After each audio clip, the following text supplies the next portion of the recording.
आज से हम भारत का संविधान नया सब्जेक्ट शुरू करेंगे और हम करेंगे लक्ष्मीकांत की बुक से सारे चीज सब्जेक्ट्स को, पूरा जो सब्जेक्ट है अपना उसको कवर करेंगे। लक्ष्मीकांत की लक्ष्मीकांत की बुक है। इसको जो इसका नया एडिशन 6वां एडिशन मार्केट में आ गया है, जिसे खरीदना चाहिए। ये भी 5वां एडिशन का बुक है जिससे हम कवर करेंगे जो भी चीज़ें हैं।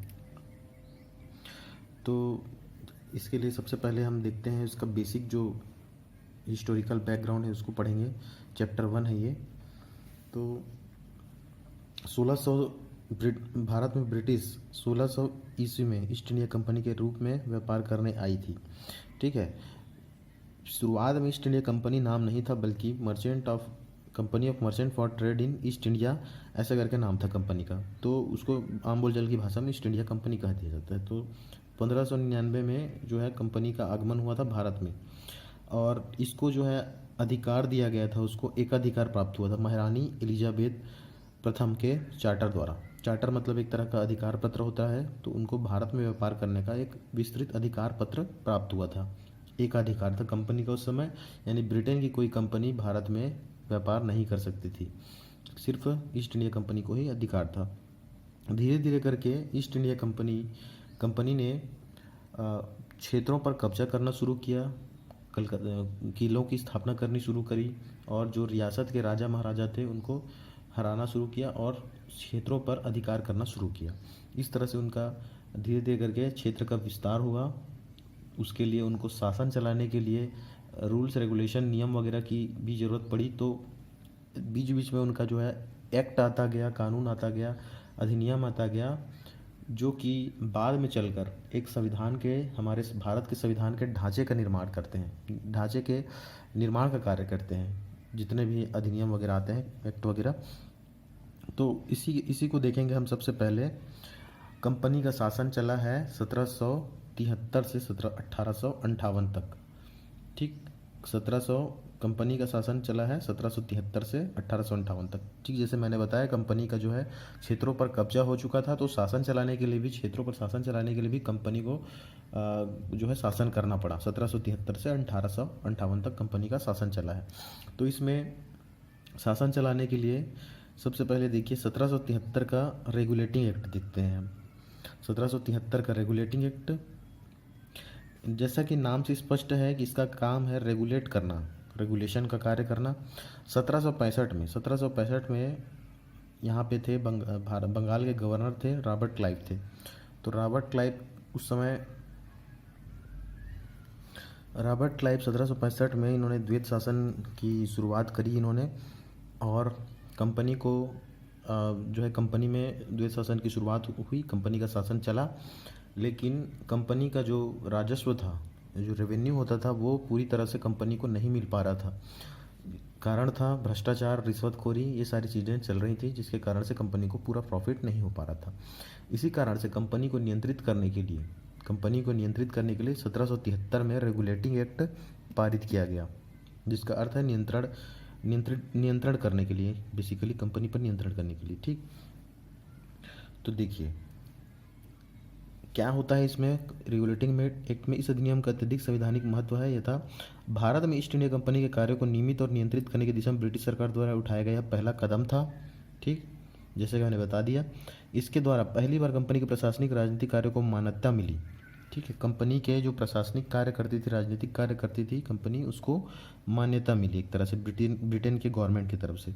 इसके द्वारा भारत में केंद्रीय प्रशासन की नींव रखी गई। ठीक, ये तो जो है ओवरव्यू वाली बातें हैं। अधिनियम की विशेषताएं देखते हैं हम, क्या था अधिनियम की विशेषताएं क्या थी कि इस अधिनियम द्वारा बंगाल के गवर्नर को बंगाल का गवर्नर जनरल पद नाम दिया गया।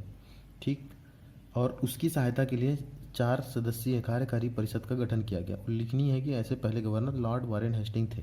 ठीक है, बंगाल के गवर्नर था, उसके पद का नाम गवर्नर जनरल किया गया, और बम्बई और मद्रास में जो प्रेसिडेंसी थी वहाँ पर भी गवर्नर होते थे, उनको बंगाल के गवर्नर के अधीन किया गया, और बंगाल के गवर्नर का नाम किया गया गवर्नर जनरल कहा गया उसको।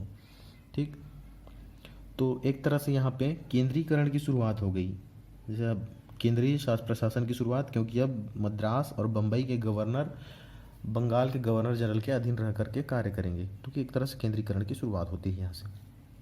ठीक। और उसकी सदस्यता के लिए 4 सदस्यीय परिषद का गठन किया गया। इस सदस्य थे इसमें सदस्य थे क्लेवरिन बोरवेल मोन्सेराट, क्लेवरिन बोरवेल मोन्सेराट और फ्रांसिस। ये 4 सदस्य थे। एक तरह से परिषद का गठन हुआ, यहाँ पे कार्यकारी परिषद का गठन किया गया। ठीक, पहला मतलब भारत का कार्यकारी परिषद है, समझ लीजिए उसको। इसके बाद दूसरा चीज़ है मद्रास ये तो मैंने बता दिया। पहले अलग थे, साथ में किया गया। मद्रास और बम्बई के गवर्नर को बंगाल के गवर्नर जनरल के अधीन किया गया, यानी कि वो पहले अलग अलग थे, उनकी अपनी अपनी जो है शासन प्रणाली थी, नियम वगैरह थे जो भी थे, अब दोनों एक हो गए। इस अधिनियम के अंतर्गत कलकत्ता में 1774 में एक उच्च न्यायालय की स्थापना की गई, जिसमें एक मुख्य न्यायाधीश था और 3 अन्य न्यायाधीश थे। ठीक है, पहले न्यायाधीश बने थे एलिजा एम्पे भारत का पहला न्यायाधीश, मतलब कलकत्ता के मुख्य सर्वोच्च न्यायालय का, और 3 अन्य न्यायाधीश भी थे उसकी सहायता के लिए। इसके बाद देखते हैं कि कंपनी के कर्मचारियों को निजी व्यापार करने और भारतीय लोगों से उपहार रिश्वत लेने पर प्रतिबंध किया गया। इस अधिनियम के द्वारा ब्रिटिश सरकार का कोर्ट ऑफ डायरेक्टर के माध्यम से कंपनी पर नियंत्रण सशक्त हो गया। ठीक है, कोर्ट ऑफ डायरेक्टर मतलब कि कंपनी में जो पैसे लगाने वाले लोग थे उनको कोर्ट ऑफ डायरेक्टर कहा गया, एक तरह से नॉर्मल हम जनरल समझ सकते हैं, और उनका नियंत्रण जो है कंपनी पर सशक्त हो गया। ठीक, और भारत में इसे भारत में राजस्व, नागरिक और सैन्य मामलों की जानकारी ब्रिटिश सरकार को देना आवश्यक कर दिया गया। ठीक है, कोर्ट ऑफ डायरेक्टर का नियंत्रण कंपनी पर सशक्त हो गया और कोर्ट ऑफ डायरेक्टर को राजस्व, नागरिक और सैन्य मामलों की जानकारी ब्रिटिश सरकार को देना आवश्यक कर दिया गया। राजस्व, नागरिक और सैन्य मामलों की जानकारी। ठीक, तो हमने क्या क्या पढ़ा 1773 के रेगुलेटिंग एक्ट की क्या क्या खास बातें थी। तो 1773 में जो है बेसिकली जो बंगाल का गवर्नर था उसका नाम गवर्नर जनरल किया गया, और मुंबई और चेन्नई के गवर्नर थे उनको बंगाल के गवर्नर जनरल के अधीन कर दिया गया। ठीक, दूसरा चीज़ 1774 में सर्वोच्च न्यायालय की स्थापना की गई, जिसमें 3 अन्य न्यायाधीश और एक मुख्य न्यायाधीश होते थे। पहले न्यायाधीश थे एलिजा एम्पे। ठीक है, इसके बाद तीसरा जो प्रमुख पॉइंट है वो है कि इस अधिनियम के माध्यम से कोर्ट ऑफ डायरेक्टर की स्थापना हुई और उसका नियंत्रण जो है सशक्त हो गया, कंपनी पर नियंत्रण सशक्त हो गया कोर्ट ऑफ डायरेक्टर का। ठीक, इतना जो है प्रमुख कार्य हुआ। इसके बाद देखो 1784 का पिट्स इंडिया एक्ट। इससे पहले देखते हैं थोड़ा सा। 1773 की कमियों को दूर करने के लिए ब्रिटिश संसद ने एक संशोधित अधिनियम 1781 में पारित किया, जिसे एक्ट ऑफ सेटलमेंट के नाम से जाना गया। ठीक, 1781 में एक और अधिनियम पारित किया गया था, उसी को संशोधित करके पारित किया गया था। 1773 में जो रेगुलेटिंग एक्ट पारित किया गया था उसी में संशोधन किया गया 1781 में। इसी को एक्ट ऑफ सेटलमेंट कहा गया। ये हालांकि इम्पॉर्टेंट नहीं है, लेकिन इसके अंतर्गत कार्य क्या क्या किया गया 1781 में कि जो बंगाल का गवर्नर जनरल और उसकी कार्यकारी परिषद, मैंने बताया कि उसके कार्यकारी परिषद के लिए 4 सदस्य थे, तो उनको सर्वोच्च न्यायालय की अधीनता से या उसके अधिकारिता से मुक्त रखा गया। यानी कि अब वे जो है सर्वोच्च न्यायालय के प्रति उत्तरदायी नहीं थे, किसी भी प्रकार से उनका उससे कोई संबंध नहीं था, तो उससे वो मुक्त हो गए। दूसरा चीज़, जो कंपनी का जो राजस्व विभाग था उसको भी सर्वोच्च न्यायालय की अधिकारिता से मुक्त किया गया। तो एक्ट ऑफ सेटलमेंट में वही काम किया गया, जो कमियां थी 1773 में, जो कमियां थी उसको दूर करने के लिए। यानी कि 1773 के रेगुलेटिंग एक्ट के अनुसार जो बंगाल का गवर्नर जनरल था उसके अधीन था, सुप्रीम कोर्ट के अधीन था, कार्यकारी परिषद भी सुप्रीम कोर्ट के अधीन थी। कहीं ना कहीं जो सुप्रीम कोर्ट थी वो उनके कार्य में कहीं न कहीं जो है हस्तक्षेप कर रही थी, तो उसके कारण से उसको मुक्त किया गया। एक तो यहाँ पे ये काम हुआ, और दूसरा चीज़ राजस्व विभाग को भी सुप्रीम कोर्ट की अधिकारिता से मुक्त किया गया। तो ये 2 काम 1781 के एक्ट ऑफ सेटलमेंट में हुआ। उसके बाद 1784 में एक अन्य महत्वपूर्ण अधिनियम है पिट्स इंडिया एक्ट। 1784 में इसका अस्तित्व में आया। अच्छा, इसको 1773 का जो रेगुलेटिंग एक्ट था उसको नॉर्थ इंडियन एक्ट भी कहा जाता है, क्योंकि नॉर्थ नामक एक व्यक्ति ने, ये शायद प्रधानमंत्री थे, उनके द्वारा इसको लाया गया था, नॉर्थ इंडियन एक्ट। इसको फिर 1784 के जो पिट्स इंडिया एक्ट है, पिट्स जो है उस समय प्रधानमंत्री थे भारत ब्रिटेन में, तो उन्हीं के नाम पर इसको लाया गया। पिट्स इंडिया एक्ट 1784 में अस्तित्व में आया। तो ये बहुत महत्वपूर्ण एक्ट है। इसकी विशेषताएं देखते हैं हम। अब देखिए इसकी विशेषताएं क्या है कि इसने कंपनी के राजनीतिक और वाणिज्यिक कार्यों को पृथक पृथक कर दिया। कंपनी का जो राजनीतिक जो संबंधी कार्य था, प्रशासनिक कार्य था, और जो कमर्शियल जो व्यापारिक कार्य था, वाणिज्यिक कार्य था, वो दोनों एक साथ एक ही गवर्निंग बॉडी थी। कोर्ट ऑफ डायरेक्टर के द्वारा ही दोनों कार्यों को हैंडल किया जाता था। लेकिन अब इन्होंने इसने निदेशक मंडल को कंपनी के व्यापारिक मामलों के अधीक्षण की अनुमति तो दे दी, लेकिन राजनीतिक मामलों के प्रबंधन के लिए नियंत्रण बोर्ड ऑफ कंट्रोल नाम से एक नए इकाई का गठन किया गया। ठीक, ये जो निदेशक मंडल है इसी को कोर्ट ऑफ डायरेक्टर कहते हैं। निदेशक मंडल जो हमने पढ़ लिया है 1773 में, कोर्ट ऑफ डायरेक्टर का नियंत्रण स्ट्रांग हो गया था कंपनी में, तो कोर्ट ऑफ डायरेक्टर या निदेशक मंडल को कंपनी के व्यापारिक मामलों के अधीक्षण की अनुमति दे दी गई, अनुमति मिली किस। और दूसरा जो है राजनीतिक मामलों के प्रबंधन के लिए नियंत्रण बोर्ड जिसे बोर्ड ऑफ कंट्रोल कहा जाता है, तो इसका गठन किया गया, बोर्ड ऑफ कंट्रोल। ये 6 सदस्य होते थे बोर्ड ऑफ कंट्रोल में। ठीक, इस प्रकार से द्वैत शासन की शुरुआत हुई। द्वैत शासन की शुरुआत यानी कि अब जो है दो तरह का शासन चल रहा था। एक तरह से व्यापारिक वाला जो है अलग नियम कानून चलते थे, और वाणिज्यिक, व्यापारिक और राजनीतिक दोनों अलग अलग चल रहा था। ठीक, तो कंपनी के जो गवर्नर जनरल थे बंगाल के, उनको कुछ कार्य करना हो तो उसके लिए अब इन दोनों से परमिशन लेना पड़ेगा। एक तो बोर्ड ऑफ कंट्रोल से और कोर्ट ऑफ डायरेक्टर से। ठीक, अच्छा, पहले गवर्नर जनरल थे वारेन हेस्टिंग थे पहले गवर्नर जनरल बंगाल के। तीसरा चीज़ देखिए, नियंत्रण बोर्ड को यह शक्ति थी कि नियंत्रण बोर्ड यानी कि बोर्ड ऑफ कंट्रोल की शक्ति ब्रिटिश नियंत्रित भारत में सभी नागरिक, सैन्य एवं राजस्व गतिविधियों का अधीक्षण नियंत्रण कर सके।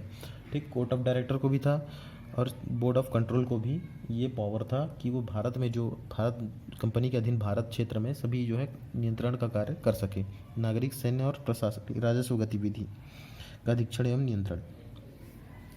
दूसरा चीज़, यह अधिनियम 2 कारणों से महत्वपूर्ण था। पहला, कंपनी के अधीन क्षेत्र को पहली बार ब्रिटिश आधिपत्य का क्षेत्र कहा गया।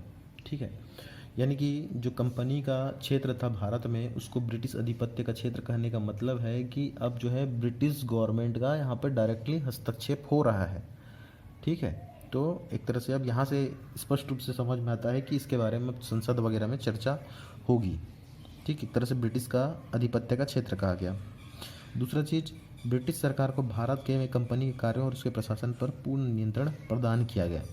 ठीक, ब्रिटिश सरकार को भारत में कंपनी के कार्यों और उसके प्रशासन पर पूर्ण नियंत्रण प्रदान किया गया। किसको? ब्रिटिश सरकार को, कंपनी। तो 1784 का पिट्स इंडिया एक्ट बस एक चीज़ के लिए महत्वपूर्ण है कि यहाँ पे जो है पहली बार इसको ब्रिटिश आधिपत्य का क्षेत्र कहा गया। ये सबसे ज़्यादा महत्वपूर्ण चीज़ है। ब्रिटिश सरकार का अब नियंत्रण हो गया, डायरेक्टली यहाँ पे नियंत्रण हो गया कंपनी कार्यों और प्रशासन में। एक चीज़ और कि बोर्ड ऑफ कंट्रोल का यहाँ पे गठन हो गया और द्वैत शासन की प्रणाली की शुरुआत हुई, और ये द्वैत शासन प्रणाली तब तक चलता रहा, 1858 तक चलता रहा। ठीक, नेक्स्ट आता है 1793 का चार्टर एक्ट। 1793 का चार्टर एक्ट को इसमें लिखा नहीं है, पुस्तक में दिया नहीं है, लेकिन उसको पढ़ना आवश्यक है उसको भी, क्योंकि 1793 के चार्टर एक्ट में जो है ब्रिटिश अधिकारियों कर्मचारियों को पहली बार भारत के राजकोष से वेतन दिए जाने का निर्णय लिया गया। ठीक, भारत के राजकोष से अब निर्णय लिया गया कि इनको वेतन दिया जाएगा, ब्रिटिश के जितने भी अधिकारी कर्मचारी थे उनको। तो बस उतना ही पढ़ना है उसमें, 1793 का चार्टर एक्ट, इसलिए इसमें नहीं दिया है क्योंकि उस संविधान के निर्माण से उसका कोई संबंध नहीं है, संविधान के निर्माण में उसका कोई भी योगदान नहीं है। 1793 का चार्टर एक्ट मुख्य रूप से कहना चाहिए। अब देखिए इसके बाद एक और एक्ट आता है 1813 का चार्टर एक्ट। 1793 के बाद 1813 का चार्टर एक्ट, इसमें ये था कि जो ईस्ट इंडिया कंपनी का एकाधिकार था, ईस्ट इंडिया कंपनी का जो है व्यापारिक एकाधिकार था भारत में, उसको समाप्त किया गया ताकि ब्रिटेन की अन्य कंपनियां भारत के साथ व्यापार कर सकें। भारतीयों पर शिक्षा पर प्रतिवर्ष 1 लाख रुपए खर्च करने का प्रावधान किया गया। तीसरा चीज़, ईसाई मिशनरी थे, उनको धार्मिक का प्रचार प्रसार करने की अनुमति दे दी गई भारत में। ठीक है, तो ये जो है प्रमुख प्रमुख रूप से 3 कार्य किए गए। क्या क्या कार्य किया गया, तो पूरा जो है समाप्त किया गया, एकाधिक कंपनी का एकाधिकार भारत पर समाप्त किया गया। भारतीयों की शिक्षा पर प्रतिवर्ष 1 लाख रुपए खर्च करने का प्रावधान किया गया। ये शिक्षा पर इसलिए खर्च कर रहे थे क्योंकि इनको जो है ब्रिटेन से अधिकारी वगैरह कर्मचारी मंगाने पड़ते थे कार्य करने के लिए, और उनको ज़्यादा वेतन देना पड़ता था, एक तो बुलाना भी पड़ता था उनको। तो इस कारण से भारत में ही अब वे शिक्षित करके, भारतीयों को शिक्षित करके कम वेतन दे करके उनसे काम करवाने का जो है उनका स्वार्थ छिपा हुआ था। तो इसी कारण से उन्होंने 1 लाख रुपए खर्च करना शुरू किया और ईसाई मिशनरियों को धर्म प्रचार प्रसार करने की अनुमति दी गई। तो एक तरह से ईसाइयों का जो है धर्मांतरण यहाँ से शुरू हो गया भारत में फिर 1813 में। तो एक तरह से हम बहुत इंपॉर्टेंट कह सकते हैं कि ईसाई धर्म का जो है शुरुआत यहीं से होता है, 1813 के चार्टर एक्ट से। अब नेक्स्ट है 1833 का चार्टर अधिनियम। ठीक, तो इसमें सबसे पहला देखते हैं, पहला जो पॉइंट है इसकी विशेषता है कि इसने बंगाल के गवर्नर जनरल को भारत का गवर्नर जनरल बना दिया। इसमें नागरिक सैन्य शक्तियाँ निहित थी। तो बंगाल के गवर्नर को भारत का गवर्नर जनरल को भारत का गवर्नर जनरल बना दिया गया। 1830 में बने थे, Lord William Bentinck governor general थे, विलियम बेंटिक। ठीक है, तो इसके बाद जो मैंने बताया उसमें सभी नागरिक सैन्य शक्तियाँ निहित थी। इस प्रकार इस अध्ययन में पहली बार एक ऐसी सरकार का निर्माण किया जिसका ब्रिटिश कब्जे वाले संपूर्ण भारतीय क्षेत्र पर पूर्ण नियंत्रण था। ठीक, पूरा जितना भी था उसका उसी व्यक्ति का पूरा नियंत्रण था। बंगाल के जो गवर्नर जनरल थे भारत के गवर्नर जनरल बन गए, तो पूरा जो नागरिक सैन्य शक्ति वगैरह और पूरा नियंत्रण उसी का हो गया, विलियम बेंटिक का, भारत के पहले गवर्नर। और देखो इसमें दूसरा महत्वपूर्ण कार्य क्या हुआ कि इसने मद्रास और बम्बई के गवर्नरों की विधायिका संबंधी शक्ति से वंचित कर दिया। यानी कि अब वो कानून वगैरह नहीं बना सकते थे, उनको विधायिका से संबंधित जो है शक्तियों से उनको वंचित कर दिया, उनकी शक्ति छीन ली गई। और भारत के गवर्नर जनरल को पूरे भारत में विधायिका के असीमित अधिकार प्रदान किए गए। यानी कि उनको पूरी तरह से भारत में विधायिका बनाने का असीमित अधिकार प्राप्त हो गया। जो पहले कानून बना था उसको नियामक कानून कहा गया और नए कानून को एक्ट या अधिनियम कहा गया। तो यहाँ से नाम शुरू होता है एक्ट या अधिनियम। जितना भी कानून बनेगा उसको एक्ट या अधिनियम कहा जाएगा अब 1833 के बाद से। ठीक, तो ये एक महत्वपूर्ण कार्य हुआ कि जो है शक्तियों को, उनका विधायी शक्तियों को छीन लिया गया और उसको भारत के गवर्नर जनरल को विधायी शक्तियाँ असीमित अधिकार प्राप्त हो गए। इसके बाद नेक्स्ट है ईस्ट इंडिया कंपनी के व्यापारिक निकाय के रूप में ही की जाने वाली गतिविधियों को समाप्त कर दिया गया। अब यह एक विशुद्ध रूप से प्रशासनिक निकाय बन गया। ठीक, यानी कि पहले व्यापार में जो है व्यापारिक कार्य करता था ईस्ट इंडिया कंपनी। 1813 में सिर्फ जो है उसका एकाधिकार समाप्त किया गया था, मात्र वो चाय का व्यापार कर सकता था और चीन के साथ व्यापार कर सकता था। 2 चीज़ बस था, उसी में उसका एकाधिकार था। लेकिन अब यहाँ पे उसका अधिकार समाप्त हो गया और यहाँ पे ये विशुद्ध रूप से प्रशासनिक निकाय बनकर रह गया। नेक्स्ट है आपका 1833 ने सिविल सेवकों के चयन के लिए खुली प्रतियोगिता का आयोजन किया। पहली बार भारत में खुली प्रतियोगिता की शुरुआत 1833 के चार्टर एक्ट के तहत हुई। यानी कि शुरुआत करने का प्रयास किया गया, हालांकि ये सफल नहीं हो पाया। तो आप कह सकते हैं शुरुआत करने का प्रयास किया गया लेकिन ये सफल नहीं हो पाया। ठीक, कारण क्या था, भारतीयों को किसी पद, कार्यालय, रोजगार हासिल करने से वंचित नहीं किया जाएगा कहा गया, लेकिन कोर्ट ऑफ डायरेक्टर के विरोध करने के कारण इस प्रावधान को समाप्त करना पड़ा। कोर्ट ऑफ डायरेक्टर के लोगों ने विरोध किया इस चीज़ का, तो इसको समाप्त करना पड़ा। ठीक, तो 1833 के चार्टर अधिनियम में प्रमुख चीज़ें क्या क्या हुई, तो इसके तहत बंगाल का जो गवर्नर जनरल था उसको भारत का गवर्नर जनरल बना दिया गया और मद्रास और बम्बई के जो गवर्नर थे उनकी विधायी शक्तियों को छीन करके असीमित अधिकार मिल गए उसको, भारत के गवर्नर जनरल को, क्योंकि थे लॉर्ड विलियम बेंटिक, उसको विधायिका के संबंधी असीमित अधिकार प्राप्त हो गए। उसके बाद बस यही एक प्रमुख कार्य है। और जो है ये सिविल सेवकों का जो है प्रयास किया गया, सिविल सेवा परीक्षा का पहली बार यहाँ पे प्रयास किया गया। और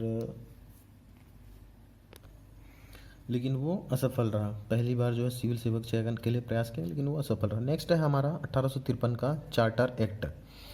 ठीक, तो देखिए इसमें विशेषताएं देखते हैं, इसका प्रमुख रूप से क्या क्या विशेषता था। तो इसने पहली बार गवर्नर जनरल की परिषद के विधायी एवं प्रशासनिक कार्य को अलग कर दिया। यानी कि गवर्नर जनरल कार्य करता था, विधायी संबंधी और प्रशासनिक संबंधी दोनों कार्य गवर्नर जनरल को ही करना पड़ता था, लेकिन इसको यहाँ पे अलग किया गया 1853 के चार्टर अधिनियम से। ठीक, विधायी और प्रशासनिक, जिस प्रशासनिक मतलब एक तरह से कार्यपालिका समझ सकते हो, प्रशासनिक कार्य करने वाले को। इसके तहत परिषद में 6 नए पार्षद जोड़े गए, इन्हें विधान पार्षद कहा गया। ठीक है, परिषद जो है सदस्य, नए 6 सदस्य जोड़े गए जिसमें विधान पार्षद कहा गया। इसमें गवर्नर जनरल के लिए नई विधान परिषद का गठन किया गया, जिसे केंद्रीय विधान परिषद कहा गया। गवर्नर जनरल के एक नई विधान परिषद का गठन किया गया, जिसे केंद्रीय विधान परिषद कहा गया।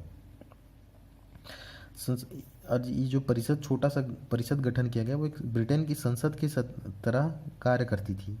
ठीक है, जो ब्रिटिश संसद था वैसा ही यहाँ पे संसद का गठन हुआ। 6 नए विधान परिषद में 6 नए सदस्यों का आगमन हुआ।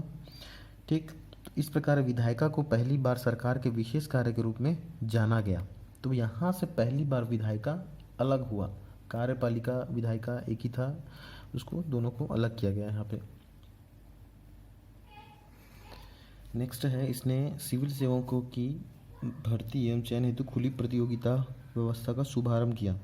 ठीक, 1833 में पहली बार प्रयास किया गया था भारतीयों के लिए ना, भारतीयों के लिए।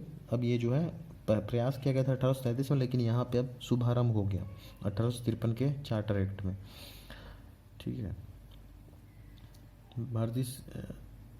इसके बाद देखते हैं, नेक्स्ट है इसने प्रथम बार भारतीय केंद्रीय विधान परिषद में स्थानीय प्रतिनिधित्व प्रारंभ किया। भारतीय केंद्रीय विधान परिषद में स्थानीय प्रतिनिधित्व की शुरुआत हुई यहाँ से पहली बार। पहले कोई स्थानीय भारतीय सदस्य नहीं होता था, कोई प्रतिनिधि नहीं होता था, भारतीय प्रतिनिधि। ठीक, गवर्नर जनरल की परिषद में 6 नए सदस्यों में से 4 का चुनाव। ठीक है, 6 नए सदस्यों को जोड़ा गया 1853 के चार्टर एक्ट में। ये जो परिषद है, ये भारत के गवर्नर जनरल की कार्यकारी परिषद के सदस्य हैं ये। तो विधान परिषद में स्थानीय प्रतिनिधित्व प्रारंभ किया गया।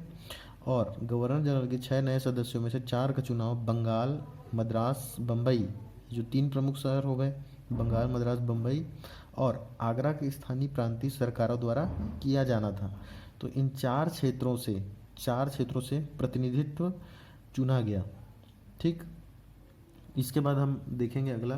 तो एक बार और समराइज करते हैं इसको।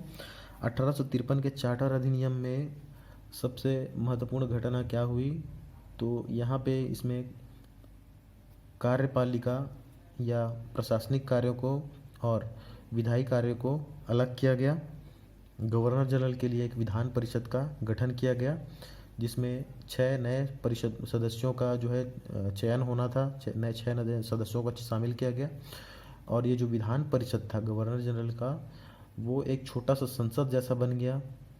संसद की शुरुआत हम कह सकते हैं कि यहाँ से होती है भारत में। हमारे जो ब्रिटेन में संसद थी, उसी के तरह ही छोटा रूप यहाँ पे भारत में भी संसद बन गया। तो संसद की शुरुआत यहाँ से होती है। दूसरा इंपॉर्टेंट चीज़ है कि इसने खुली सिविल सेवकों की भर्ती एवं चयन हेतु खुली प्रतियोगिता का शुभारंभ किया। और इम्पॉर्टेंट चीज़ है कि प्रथम बार भारतीय केंद्रीय विधान परिषद में स्थानीय प्रतिनिधित्व प्रारंभ किया।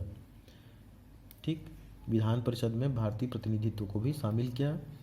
तो इसके तहत कहाँ के प्रतिनिधित्व को शामिल किया गया, 6 नए जो सदस्य जुड़े थे परिषद में, उसमें से 4 होने थे आपका बम्बई, मद्रास, चेन्नई और आगरा की स्थानीय प्रांतीय सरकारों से। ठीक, तो इसके बाद नेक्स्ट देखेंगे हम अगले क्लास में, अगले लेक्चर में, ताज का शासन। ठीक है।